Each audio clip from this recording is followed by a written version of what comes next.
ایک دن کی بات ہے، ایک چھوٹے سے گاؤں میں احمد نام کا کسان رہتا تھا۔ احمد غریب ضرور تھا، مگر دل کا بہت نیک اور نرم مزاج انسان تھا۔ وہ ہمیشہ کہتا، نیکی کبھی ضائع نہیں جاتی، چاہے لوگ بھول جائیں، رب نہیں بھولتا۔ ایک دن صبح سویرے وہ اپنے کھیتوں کی طرف جا رہا تھا۔ اس کے ہاتھ میں ایک چھوٹی سی درانتی اور کندھے پر اناج کی ایک بوری تھی۔ راستہ طویل تھا، دھوپ نرم تھی اور ہوا میں خوشبو گھلی ہوئی تھی۔ چلتے چلتے اچانک اس نے جھاڑیوں کے پاس سے ایک دھیمی سسکی کی آواز سنی۔ احمد رک گیا، قریب جا کر دیکھا تو ایک زخمی ہرن زمین پر پڑا تھا۔ اس کے پاؤں میں شکاری کا پھندا لگا ہوا تھا اور خون بہہ رہا تھا۔ ارے بیچارے، تجھے تو بڑی چوٹ لگی ہے، گھبرانا نہیں، میں تیرا کچھ کرتا ہوں۔ اس نے اپنی بوری پھاڑ کر کپڑا باندھا اور ہرن کے زخم پر لپیٹ دیا۔ پھر اس نے ہرن کو اپنے کندھے پر اٹھایا اور جنگل کے کنارے ایک محفوظ جگہ پر لے گیا۔ تھوڑی دیر بعد اس نے ہرن کو کھلا چھوڑ دیا۔ ہرن نے احمد کی طرف دیکھا جیسے کچھ کہنا چاہتا ہو، پھر جنگل میں غائب ہو گیا۔ ایک دوپہر احمد کھیت میں ہل چلا رہا تھا کہ اچانک بادل چھا گئے، آسمان سے بجلی چمکی اور تیز بارش شروع ہو گئی۔ وہ جلدی سے گھر کی طرف بھاگا۔ راستے میں ایک انجان شخص نظر آیا جو بارش میں کانپ رہا تھا۔ بھائی، کچھ دیر کے لیے پناہ دے دو، میں راستہ بھٹک گیا ہوں۔ احمد نے بغیر سوچے سمجھے کہا، چلو میرے گھر چلو، نیکی میں دیر نہیں کرنی چاہیے۔ اس نے مسافر کو اپنے چھوٹے سے مکان میں ٹھہرایا، گرم دودھ دیا، کپڑے سکھانے کو دیے۔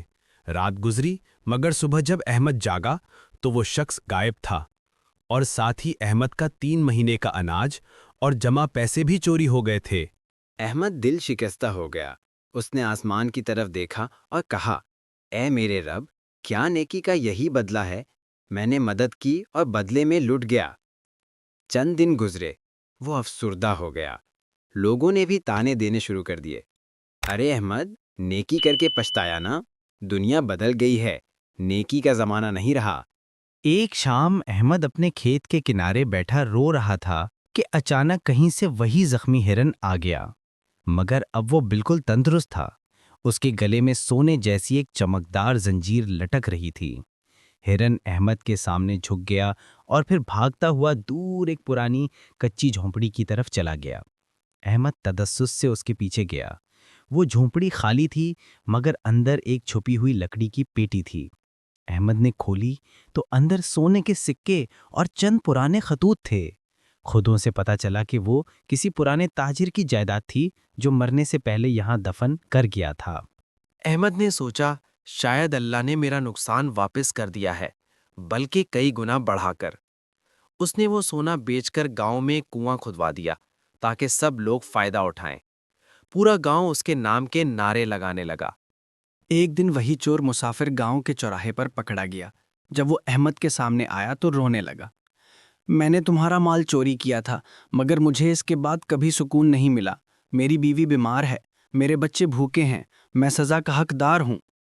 احمد کے سامنے موقع تھا، وہ چاہتا تو انتقام لیتا، مگر وہ مسکرایا، اس کے کندھے پر ہاتھ رکھا اور بولا، نیکی کا بیج کبھی ضائع نہیں ہوتا، کبھی دیر سے پھوٹتا ہے، مگر پھوٹتا ضرور ہے۔ جا، اپنی غلطی سدھار، میں نے تجھے معاف کیا۔ چور رو پڑا۔ گاؤں والے حیران رہ گئے اور احمد نے آسمان کی طرف دیکھ کر کہا، میں نے سیکھ لیا، نیکی کا بدلہ انسان نہیں، رب دیتا ہے، اور جب وہ دیتا ہے تو بے حساب دیتا ہے۔